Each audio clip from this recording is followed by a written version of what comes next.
Okay dear students, ഇന്ന് അക്കൗണ്ട്സിന്റെ exam കഴിഞ്ഞതിന് ശേഷം ലോന്റെ എക്സാമിന് മുന്നേ നിങ്ങൾ നിർബന്ധമായി നോക്കേണ്ട ഏരിയാസുമായിട്ടാണ് ഞാൻ ഇന്ന് വന്നിരിക്കുന്നത്.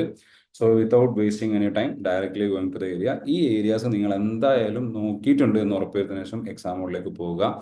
ഈ ഏരിയ തന്നെ വരിക എന്ന് പറയാൻ മാത്രം ഞാൻ ആരുമില്ല, പക്ഷേ out of the experience I am telling you, out of the many permutations and combination which I have done, ഈ ഒരു ജനുവരി 25 അറ്റംപ്റ്റിലേക്ക് ഈ ഒരു ഏരിയാസ് നിങ്ങൾ എന്തായാലും നോക്കണം. ഇത് നോക്കാൻ നിങ്ങൾ പോകരുത്. ഈ ഒരു 1 ഡേ അല്ലെങ്കിൽ 1.5 ഡേ നിങ്ങൾ മാക്സിമം യൂട്ടിലൈസ് ചെയ്യാം. അക്കൗണ്ട്സിന് ശേഷമുള്ള നൈറ്റ്, പിറ്റേ ദിവസം full day and next also you can use. അത്രയും മാക്സിമം ടൈം നിങ്ങൾ നോക്കുക.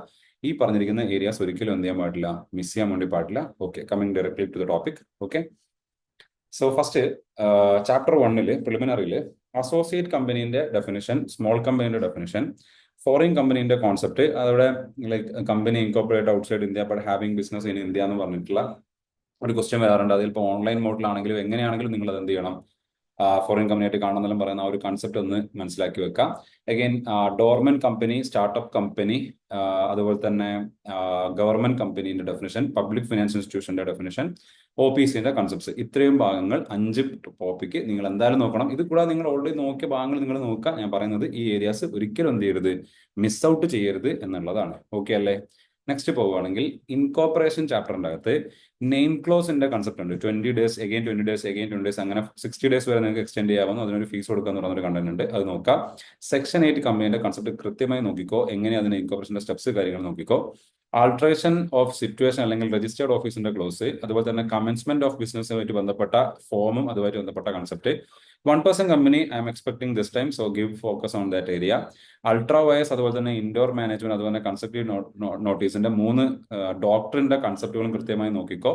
അതുമായിട്ട് ബന്ധപ്പെട്ട് ടർപ്പൻ റൂളോ അല്ലെങ്കിൽ പിന്നെ ഏതെങ്കിലും ഒരു കേസ് ലോ ബേസ്ഡ് ആയിട്ടുള്ള ക്വസ്റ്റ്യൻസ് നമ്മൾ പ്രതീക്ഷിക്കുന്നുണ്ട്. അതുകൊണ്ട് നന്നായിട്ട് നോക്കാം. Then alteration of articles, entrenchment എന്ന് പറയുന്നത് എപ്പോഴും ഇമ്പോർട്ടന്റ് ആണ്, ഇപ്പോഴും ഇമ്പോർട്ടന്റ് ആണ്. Rectification of name, just I would say നിങ്ങൾ ഈ വീഡിയോ കാണുന്ന സമയത്ത് സൈഡിൽ നോട്ട് എഴുതി വെക്കുക, അല്ലെങ്കിൽ നിങ്ങളെ നോട്ടിൽ ഈ ഏരിയാസ് ടിക്ക് ചെയ്ത് വെക്കുക. ഒന്ന് ഇൻഡെപ്ത് ആയിട്ട് ഒന്ന് നോക്കി വെക്കുക. That's it. ഈ ഏരിയ മിസ് ഔട്ട് ചെയ്യാതെ എക്സാമുകളിൽ പോകാനേ ഞാൻ പറയുന്നുള്ളൂ, ഇല്ലാണ്ട് ഇതാണ് വരാൻ പോകുന്നതല്ല പറയുന്നത്. ബട്ട് ഈ ഏരിയ മിസ് ഔട്ട് ചെയ്യാണ്ട് നിങ്ങൾ എന്ത് ചെയ്യണം, എക്സാമുകളിലേക്ക് പോകണം. ഫൈൻ.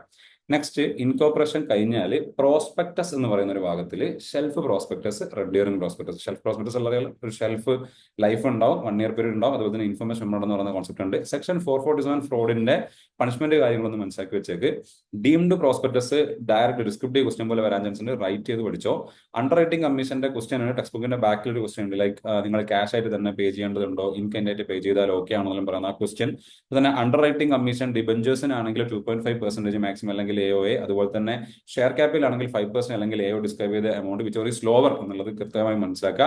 ടെക്സ്റ്റ് ബുക്ക് ബാക്കിൽ 2 ക്വസ്റ്റ്യൻ ഉണ്ട്, അത് ചെയ്താൽ മതി. സെക്ഷൻ 34, 35, 33, 38, 33 മുതൽ 38 വരെ പുതുതായിട്ട് ആഡ് ചെയ്ത സെക്ഷൻസ് ആണ്. അതുകൊണ്ട് ഇമ്പോർട്ടൻസ് കൊടുത്തോളൂ, ചോദിക്കാനുള്ള ചാൻസ് വളരെ കൂടുതലാണ് എന്ന് കരുതി മാത്രമല്ല, like what are the contents of prospectus എന്നുള്ള ഏരിയാസിനൊക്കെ ഇമ്പോർട്ടൻസ് കൊടുക്കണം. What are the matters to be include എന്നുള്ള ഏരിയാസിന് ഇമ്പോർട്ടൻസ് കൊടുക്കണം. ആൻഡ് പിന്നെ പ്രോസ്പെക്ടസ് ചാപ്റ്ററിന് ഓവറോൾ പഠിക്കുക. ഈ ഒരു ഏരിയ എന്തായാലും മിസ് ഔട്ട് ചെയ്യാതിരിക്കുക. ഫൈൻ. നെക്സ്റ്റ് ഷെയർ ക്യാപിറ്റൽ ആണ്. ഷെയർ ക്യാപിറ്റലിനകത്ത് വലിയ ചാപ്റ്റർ ആണ്. ചില അറ്റംപ്റ്റിൽ നല്ലോണം മാർക്ക് വരുന്ന, ചില അറ്റംപ്റ്റിൽ അങ്ങനെ മാർക്ക് വരാത്തൊരു സെഗ്മെന്റ് ആണ്. So make sure you are looking to this area. Section 61, അതുപോലെ തന്നെ റൈറ്റ് ഇഷ്യൂ ഷെയറിന്റെ കൺസെപ്റ്റ്. സെക്ഷൻ 68 ബൈബാക്കിലെ ഇമ്പോർട്ടന്റ് ആണെന്നാണ് എൻ്റെ ഒരു gut feeling. Then shares with differential rights, section 43ന്റെ കൂടെ റൂൾ 4 നോക്കുക. റൂൾസ് ഞാൻ നോർമലി അങ്ങനെ ഡെപ്ത് ആയിട്ട് നോക്കാൻ പറയാറില്ല, പക്ഷെ അറ്റ്ലീസ്റ്റ് ഈ ഏരിയാസ് നിങ്ങൾ ഒന്ന് റൂൾ പറ്റുവാണെങ്കിൽ നോക്കി വെച്ചോളൂ. സെക്ഷൻ 66ന്റെ അകത്ത് റിഡക്ഷൻ ഓഫ് ഷെയർ ക്യാപിറ്റൽ അല്ലെങ്കിൽ ഫോർജറി ട്രാൻസ്ഫറിന്റെ കേസ്, സെക്യൂരിറ്റി ഷെയർസ് അല്ലെ ഷെയർ പ്രീമിയമിന്റെ കൺസെപ്റ്റ്, അതുതന്നെ deemed redemption concept, preference shares എന്ന് നോക്കിയോ, പ്രിഫറൻസ് ഷെയർസിന്റെ ഭാഗം ഒന്ന് നോക്കുക. ഈ ഒരു ഏരിയയെങ്കിലും നോക്കുക. ടെക്സ്റ്റ് ബുക്കിന്റെ ബാക്കിയുള്ള ക്വസ്റ്റ്യൻസ് ചെയ്തിട്ടുണ്ടെന്നുള്ളത് ഉറപ്പുവരുത്തുക. ഓക്കെ. ആഫ്റ്റർ ദിസ് ഡെപ്പോസിറ്റിൽ പ്രൈവറ്റ് കമ്പനീസിന്റെ എക്സംഷൻ പറഞ്ഞൊരു ബോക്സ് കൊടുത്തിട്ടുണ്ട് ടെക്സ്റ്റ് ബുക്കിന്റെ അകത്ത്, അല്ലെങ്കിൽ നിങ്ങളുടെ കയ്യിൽ, എൻ്റെ സ്റ്റുഡൻസ് ആണെങ്കിൽ നിങ്ങളുടെ കയ്യിൽ നോട്ട് ഉണ്ടാവും. ഇനി procedure to accept deposit from public company, again I have given you notes. എന്തല്ല ഡെപ്പോസിറ്റ് ഓൾവേസ് ഇമ്പോർട്ടൻറ്റ്. അതിൽ തന്നെ ആ സാലറി ബേസ്ഡ് ക്വസ്റ്റ്യൻസ്, സ്റ്റാർട്ടപ്പിന്റെ ക്വസ്റ്റ്യൻസ്, ആ ഏരിയാസ് എന്തായാലും ഒന്ന് നോക്കണം. ഓക്കെ ആണോ? അപ്പോൾ ഡെപ്പോസിറ്റിൽ ഈ ഒരു അഗൈൻ ഡെപ്പോസിറ്റ് ചാപ്റ്റർ വളരെ ചെറിയൊരു ചാപ്റ്ററാണ്, ഒരു സ്മോൾ ചാപ്റ്ററാണ്. അത് നിങ്ങൾ ഒരിക്കലും സ്കിപ്പ് ചെയ്യേണ്ട. അപ്പം ക്ലാസ്സിൽ ഇരുന്ന കുട്ടികൾക്ക് നല്ല രീതിയിൽ നോട്ട്സ് കയ്യിലുണ്ടാവും. ആ നോട്ട്സ് നിങ്ങൾ നോക്കാന്നുള്ളതേ ഉള്ളൂ. അഗൈൻ ഈ ഏരിയ ഒന്ന് ഇമ്പോർട്ടൻ്റ് ആയിട്ട് കണ്ടോളൂ, എന്തായാലും കവർ ചെയ്യാം. ഓക്കെ. നെക്സ്റ്റ് സെക്ഷൻ 6 ആണ്, സോറി ചാപ്റ്റർ 6 ആണ് ചാർജസ് അഗൈൻ സിമ്പിൾ ചാപ്റ്റർ ആണ്. അഗൈൻ 81 ഓർ 85 രജിസ്റ്റേഴ്സ് ഒരു ഇമ്പോർട്ടന്റ് ആയിട്ട് കണ്ടോ, small concept. Again section 80 notice എന്ന് പറയുന്ന ഒരു കണ്ടന്റ് ഏതാ, ടെക്സ്റ്റ് ബുക്കിന്റെ ബാക്കിൽ ഒരു ക്വസ്റ്റ്യൻ ഉണ്ട്. മോഡിഫിക്കേഷൻ ഓഫ് ചാർജ്, എങ്ങനെയൊക്കെയാണ് മോഡിഫിക്കേഷൻ വരുന്നത്, ലൈക്ക് ഇൻട്രസ്റ്റ് റേറ്റിലെ ചേഞ്ച് ആകാം, എമൗണ്ടിൽ ചേഞ്ചസ് ആകാം, ആ ചേഞ്ചസിന്റെ പോയിന്റ്സ് ഒന്ന് നോക്കുക. അതുപോലെ തന്നെ 80 to 83 സാറ്റിസ്ഫാക്ഷൻ എന്ന് പറഞ്ഞാൽ എന്താ, വളരെ സിമ്പിൾ ആയിട്ട് പറയുകയാണെങ്കിൽ നിങ്ങൾ കൊടുത്ത എമൗണ്ട്, നിങ്ങൾ കടം മേടിച്ച പൈസ നിങ്ങൾ തിരിച്ചു കൊടുത്തു, അപ്പം ബാങ്ക് സാറ്റിസ്ഫൈഡ്, നിങ്ങളുടെ അസറ്റിന്റെ ചാർജ് നിങ്ങൾ റിലീസ് ചെയ്തിരുന്നു, കമ്പനി സാറ്റിസ്ഫൈഡ്. ഇതാണ് satisfaction of charges. Satisfaction of ചാർജസിന്റെ ഏരിയ എന്ന ക്വസ്റ്റ്യൻ പ്രതീക്ഷിക്കുന്നുണ്ട്, നോക്കാം. ഇതുമായി ബന്ധപ്പെട്ട് ഫോം നമ്പേഴ്സ് നോക്കിയോ, CSD 1 മുതൽ ഇങ്ങോട്ടുള്ള 9 വരെയുള്ള ഫോം നമ്പേഴ്സും നന്നായിട്ടൊന്ന് പഠിച്ചു വെച്ചോളൂ. അറ്റ്ലീസ്റ്റ് ഈ സെക്ഷൻസ് എന്തായാലും നോക്കുക. I am telling you, full നോക്കണേ, ചാർജ് ഫുള്ള് നോക്കണം, but make sure you are going a little bit depth in this gap.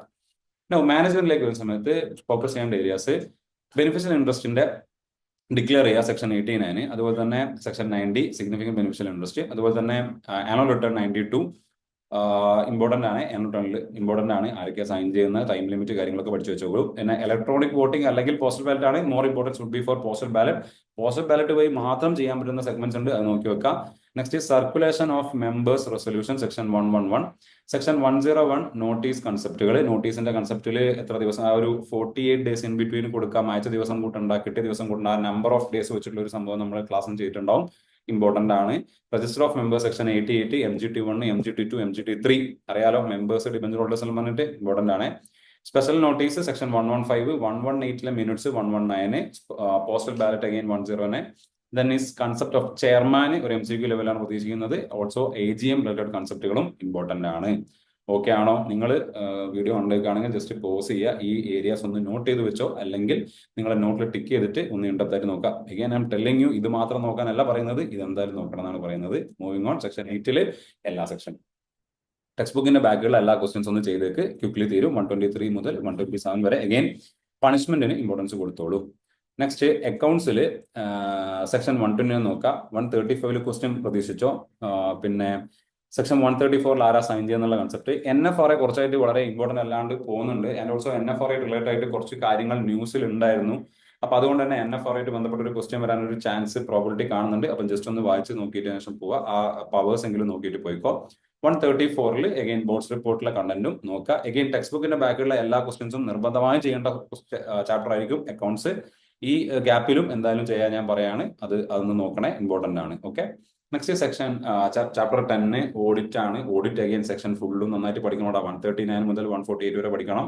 139 appointment, 140 removal, 141 qualification, 142 remuneration, powers, 144 auditor service, 145 signing, 146 AGM, 147 punishment, 148 cost audit. ഇതെല്ലാം നിങ്ങൾക്ക് അറിയണം, ഞാൻ ഇത് നോക്കിയിട്ടൊന്നും പറയുന്നില്ല, I am telling out of my mind.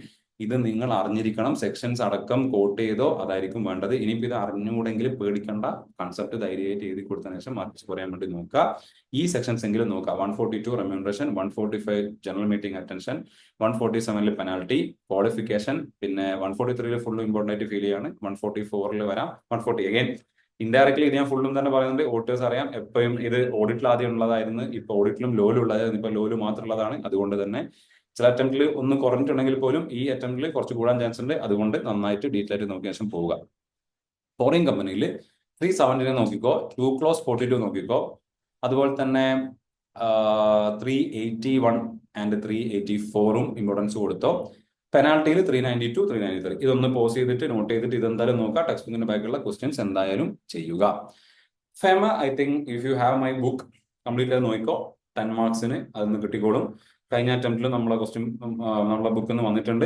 Again current transaction, capital account transaction എന്ന് പറഞ്ഞിട്ട് വളരെ ഡീറ്റെയിൽ ആയിട്ടൊന്ന് നോക്കി പോയേക്ക്. അതിൽ സെലക്റ്റീവ് ആയിട്ടൊന്നും നോക്കണ്ട, ഡീറ്റെയിൽ ആയിട്ട് നോക്കിക്കോ, മാർക്ക് വരും.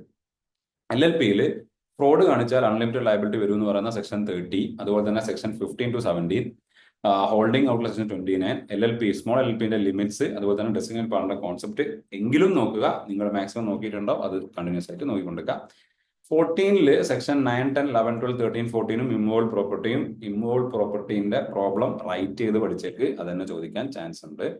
15 അകത്ത് ഇന്റർപ്രിട്ടേഷന്റെ അകത്തും നിങ്ങളുടെ നോട്ട്സ് നിങ്ങൾക്ക് യൂസ്ഫുൾ ആയിരിക്കും. ബട്ട് അഗെയിൻ ഈ പറഞ്ഞ ഡോക്ട്രിൻസ്, കോണ്ടംപറേനിയ, എക്സ്പോസിറ്റോ, അതുപോലെ തന്നെ മാർജിനൽ നോട്ട്സ്, ഇന്റേണൽ എയ്ഡ്സിന്റെ ഡെഫിനിഷൻ, അതുപോലെ തന്നെ ഇജസ്റ്റം ജനറിസ്, അതുപോലെ തന്നെ exceptional construction, Heydon's rule, dictionary definition, then noscitur a sociis എന്ന് പറയുന്ന കൺസെപ്റ്റുകളാണ്. Again I would recommend you people to go through ടെക്സ്റ്റ് ബുക്കിന്റെ ബാക്കിലുള്ള ക്വസ്റ്റ്യൻസ് ആയിരിക്കും ഏറ്റവും ഇമ്പോർട്ടൻ്റ് ആയിട്ട് എനിക്ക് ഫീൽ ചെയ്തത്.